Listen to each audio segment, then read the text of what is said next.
చట్టమైన భారత రాజ్యాంగం పట్ల నిజమైన విశ్వాసం విధేయతను చూపుతానని, భారతదేశ సార్వభౌమాధికారాన్ని సమగ్రతను కాపాడుతానని, తెలంగాణ రాష్ట్ర మంత్రిగా నా కర్తవ్యాలని శ్రద్ధతో అంతఃకరణ శుద్ధితో నిర్వహిస్తానని,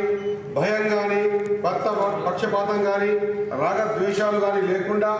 రాజ్యాంగాన్ని శాసనాలను అనుసరించి ప్రజలందరికీ న్యాయం చేకూరుస్తానని దైవ సాక్షిగా మనస్ఫూర్తిగా ప్రమాణం చేస్తున్నాను అని నేను వాకిడి శ్రీహరి అనే నేను తెలంగాణ రాష్ట్ర మంత్రిగా నా పరిశీలనకు వచ్చిన లేదా నాకు తెలియవచ్చిన ఏ విషయాన్ని నా కర్తవ్యాలను సక్రమంగా నిర్వహించేందుకు అవసరమైన మేరకు తప్ప ప్రత్యక్షంగా కానీ పరోక్షంగా కానీ